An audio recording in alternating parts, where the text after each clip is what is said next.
Assalamualaikum warahmatullahi wabarakatuh. Kali ini saya akan menjelaskan tentang senyawa alkena. Nah, apa sih senyawa alkena itu? Jadi alkena ini adalah senyawa hidrokarbon tak jenuh, yaitu senyawa hidrokarbon yang memiliki ikatan rangkap 2 antar atom karbonnya. Jadi ciri khas dari alkena ini memiliki ikatan rangkap 2 antara C dengan C. Bisa terdiri dalam satu senyawa bisa terdiri satu ikatan rangkap atau lebih dari satu ikatan rangkap, tergantung jenis senyawanya.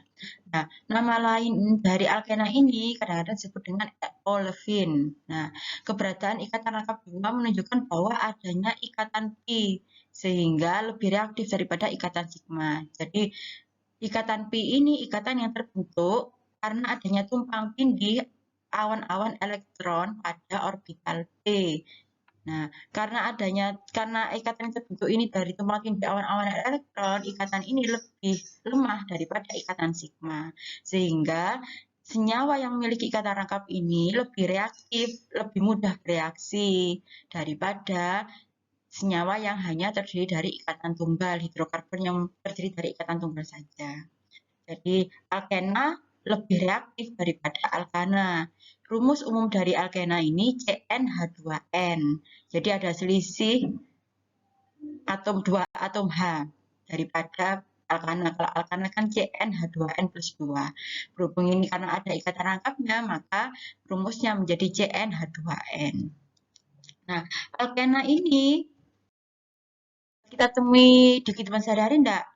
Bisa kita temui di kehidupan sehari-hari. Jadi contohnya kalau pernah dengar ada PVC, polivinil klorida, lah pipa ya, biasanya pipa PVC. Nah, ini juga salah satu penyusunnya adalah alkena. Kemudian ada ban. Nah, ban itu juga salah satu penyusunnya alkena. Ada polistirena. Nah, stiren ini bisa berupa material apa? Seperti kain, itu juga salah satu penyusunnya adalah alkena berupa polimer. Nah, deskripsi orbital molekul dari ikatan alkena, senyawa pada alkena ini. Jadi orbital molekulnya ikatan sigma di sekitar C memiliki hibridisasi sp2. Jadi meskipun ikatan rangkap ya, tapi juga memiliki ikatan sigma. Jadi kalau ikatan sigma kan ikatan tunggal. Jadi ada satu ikatan sigma pada sekitar C yang memiliki hibridisasi sp2. Sudut ikatan pada alkena sekitar 120 derajat. Tidak ada elektron antibonding. Jadi kalau di gambar di samping ini saya tunjukkan yang atas ini adalah ikatan tunggal alkana. Jadi kalau alkana ini kan ada 1, 2, 3. Jadi di sini ada ikatan sigma, sedangkan yang bawah ini adalah ikatan rangkapnya berupa ikatan rangkap. Berarti sudah ada perbedaan di sini, ada overlapping atau tumpang tindih awan elektron. Jadi di sini terbentuk ikatan pi. Yang ini ikatan sigma. Geometri molekul pada ikatan rangkap adalah planar. Kalau ikatan tunggal tadi tetrahedral. Jadi elektron pi terbentuk karena adanya tumpang tindih secara paralel orbital p.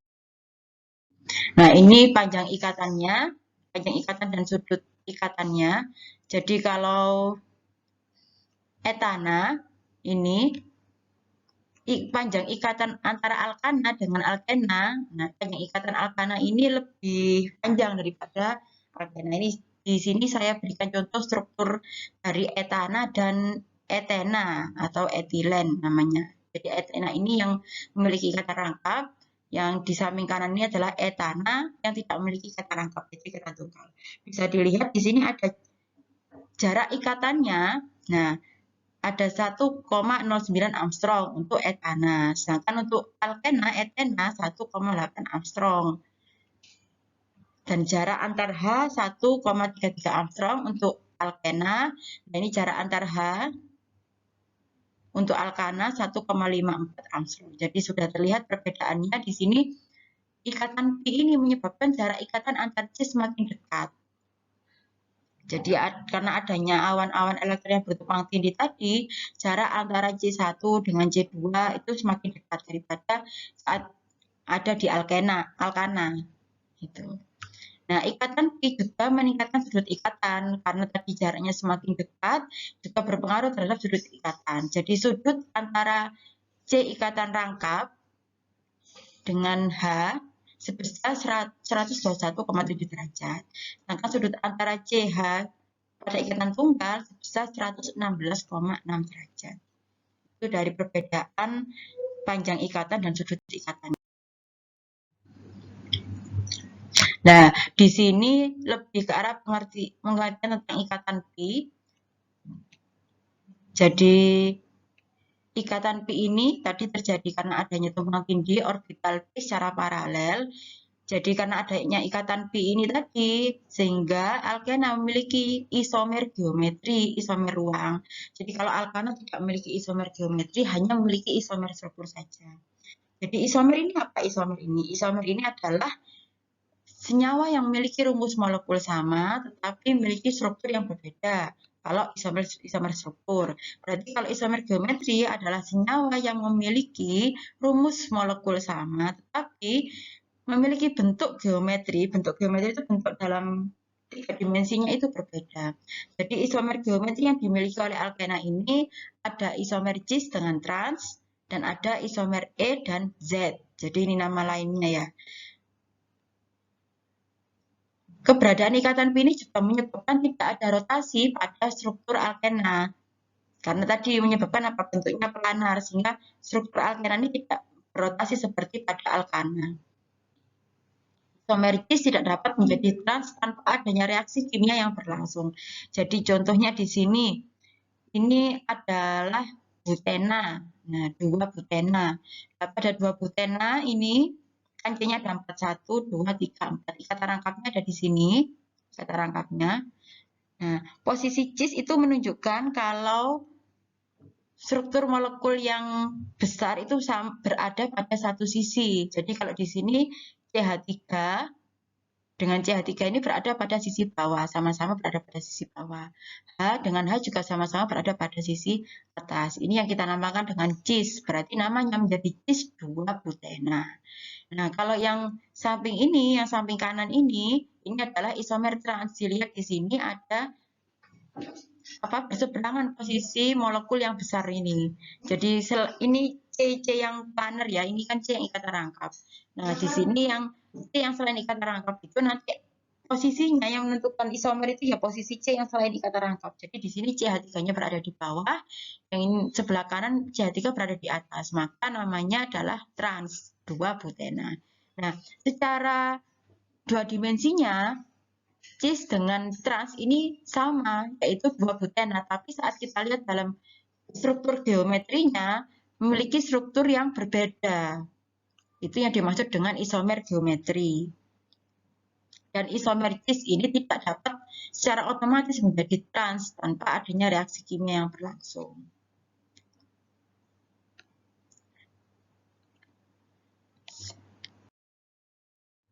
Untuk penjelasan isomer geometri nanti akan dijelaskan lebih lanjut pada bab ferokimia. Kemudian selanjutnya tata nama sistem IUPAC. Untuk sistem penamaannya urutannya sama seperti saat kita memberikan nama pada alkana. Jadi tahap pertama pasti diminta tentukan rantai induknya dari senyawa tersebut. Jadi rantai induk yaitu rantai karbon terpanjang yang memiliki ikatan rangkap. Jadi syaratnya meskipun kalau kalian menentukan ya senyawa tersebut ini lebih panjang Bu, tapi tidak ada ikatan rangkapnya, maka itu salah rantai induknya.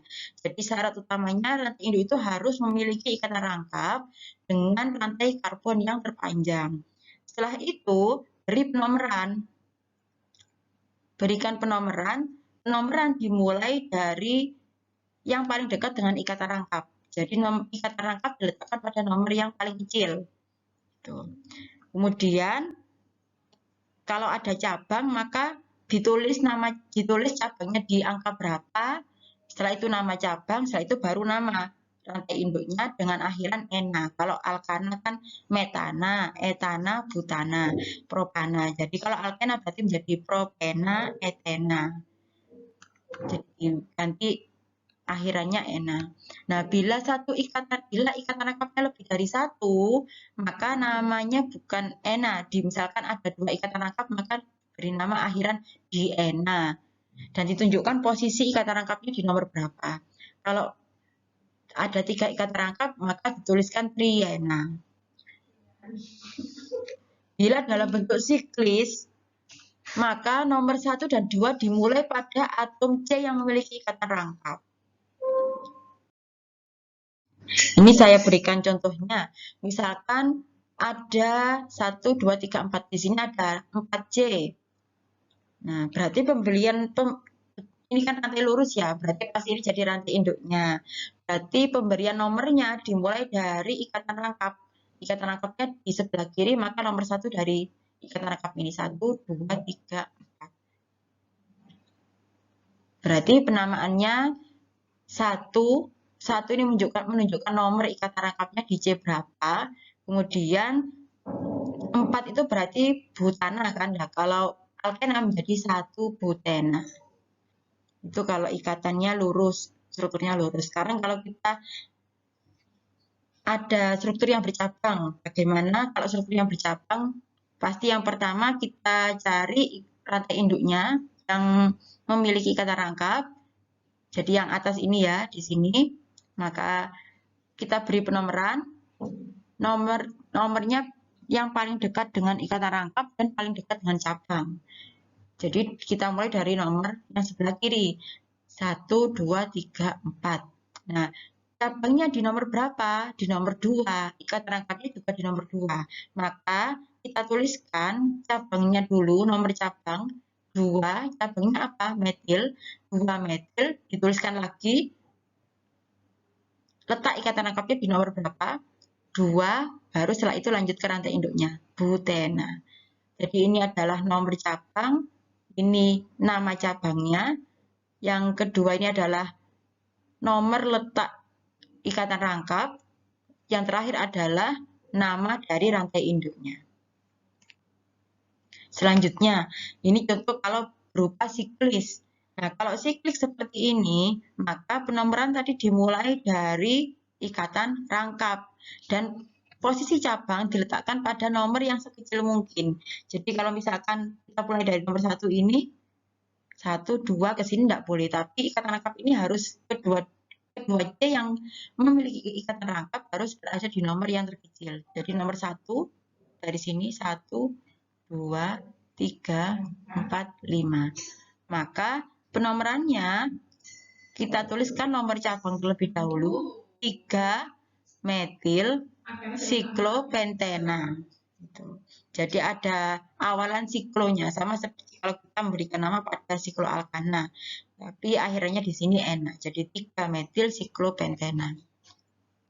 Selanjutnya saat kita diminta untuk memberikan nama suatu sikloalkena yang memiliki 2 ikatan rangkap dan ada 1 cincin, maka penomorannya dimulai dari ikatan rangkap dan yang paling dekat dengan cabang. Jadi dari sini yang ini. Kalau seperti ini ya, berarti nomor 1-nya dari sini. 1, 2, 3, 4, 5, 6. Dan ini cabangnya apa ini berarti kalau seperti ini? Kan ini cabang butil ya, karena 1, 2, 3, 4 ini ada 4. Tapi pengikatannya cabang ini terikat pada C nomor 2. C butil yang di nomor 2, maka namanya cabang ini namanya sekunder butil. Nah, sekunder butil ini terikat pada nomor berapa? Di C induknya pada nomor 2. Jadi 2 sekunder butil 1,3 siklohexadiena. Itu. Jadi 2 sekunder butil 1,3 siklohexadiena. Jadi diena ini dari ikatan rangkapnya ada 2 di sini. Nomor 1,3 ini menunjukkan posisi ikatan rangkap tersebut. Ini selanjutnya ada bukan siklik ya ini, tapi ini ada cabang dan rantai induknya terletak. Kita mulai nomor 1-nya pasti dari rantai ikatan rangkapnya terletak di ujung, maka kita mulai dari sini nomor 1-nya. 1, 2, 3, 4, 5, 6, 7. Ini. Berarti di sini ada cabang apa? 1, 2, 3 N-propil. Maka kita beri nama 3 N-propil karena cabangnya terletak pada C nomor 3. Kemudian 1 heptena karena ikatan rangkapnya terletak pada C nomor 1. Heptena ini adalah rantai induknya ada 7, memiliki atom karbonnya sebanyak 7. Gitu. Itu adalah cara penamaan pada alkena dan sikloalkena. Nah, untuk substituen alkena, jadi kalau alkena menjadi cabang, maka namanya metilen di sini. Kalau yang ikatan rangkap CH2, kemudian yang ini vinil. Cabang, misalkan ini cabang vinil. Yang ini menjadi alil itu kalau C3. Ada satu ikatan rangkap di ujung. Kalau C-nya 2, menjadi vinil. Nah, ini adalah penamaan umum. Jadi trivial biasanya digunakan untuk molekul kecil. Jadi ini bukan sistem tata nama Yupak. Jadi ini penamaan umumnya. Kalau alkena dengan rantai C2 maka namanya etilen. Kalau nama Yupaknya kan etena. Ini propilen. Kalau ini kan nama Yupaknya 1 propena. Ini isobutilen yang ada cabangnya ini. Isobutilen. Nah, selanjutnya pengaruh substituen terhadap kestabilan alkena. Jadi, semakin banyak C yang tersubstitusi, maka alkena semakin stabil. Jadi, ini adalah urutan dari kestabilan alkena. Jadi, alkena yang tidak tersubstitusi atau rantai lurus itu kurang stabil daripada alkena yang monosubstitusi. Jadi yang monosubstitusi itu maksudnya ada satu cabangnya. Di sini ada disubstitusi, trisubstitusi, sampai tetrasubstitusi. Jadi yang paling stabil adalah alkena yang tetrasubstitusi yang memiliki 4 substituen. Jadi kenapa kok semakin tersubstitusi maka semakin stabil? Karena keberadaan bubus alkil ini menstabilkan ikatan rangkap. Berarti kan ikatan rangkap itu yang terbentuk karena adanya tumpang tindih awan elektron itu sangat reaktif. Nah, kestabilan alkena diukur dari energi panas hidrogenasi. Ini kurvanya di sini. Jadi ini ada energinya di sini. Contohnya kalau yang ikatan rangkapnya yang di ujung, yang ini ikatan rangkap yang di tengah-tengah, maka kestabilannya lebih stabil yang ikatan rangkapnya yang di tengah-tengah ini. Jadi semakin besar energi panas yang dihasilkan, maka semakin tidak stabil. Selanjutnya, ini isomer geometri pada alkena ya. Jadi kestabilan isomer ini ada cis itu kurang stabil daripada transisomer. Jadi yang lebih stabil adalah transisomer. Tuh. Isomer yang kurang stabil maka memiliki tingkat energi yang lebih tinggi. Nah, jadi panas yang dihasilkan pada hidrogenasi ini lebih besar kalau yang cis daripada trans. Itu. Jadi energi panas saat proses hidrogenasi lebih besar yang dihasilkan, maka senyawa tersebut kurang stabil daripada yang memiliki energi panas yang lebih kecil. Ini contohnya antara cis 2-butena dengan trans 2-butena. Kalau isobutilen ini berarti posisi isomernya dia geminal. Ini adalah kestabilan relatif.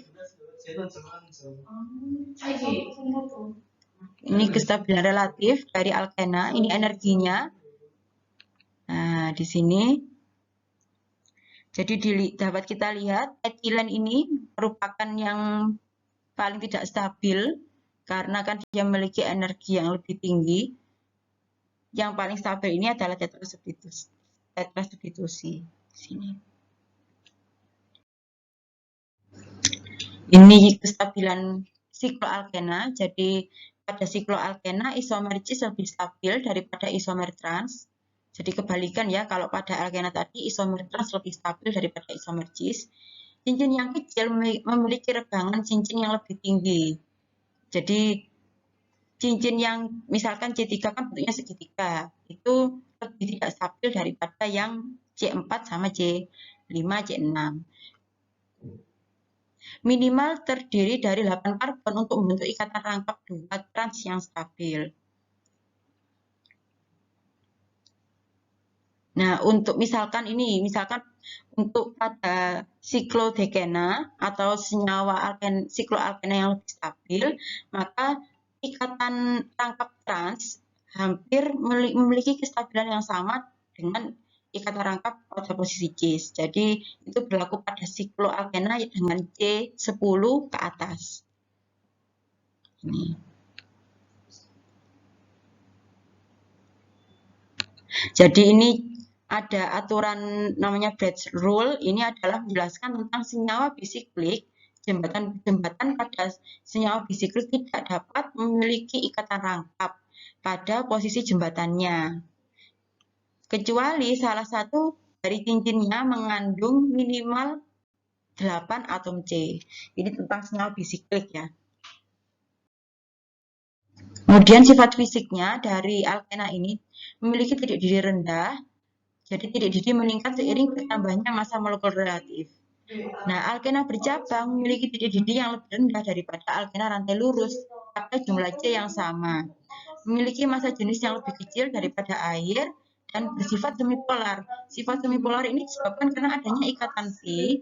Ikatan pi ini menyebabkan terjadinya interaksi antar dipol sehingga alkena memiliki sedikit sifat polar. Dan gugus akhir dapat mendonorkan elektron pada ikatan pi sehingga ada kemungkinan terbentuknya momen. Sekian penjelasan dari saya. Terima kasih atas perhatiannya. Assalamualaikum warahmatullahi wabarakatuh.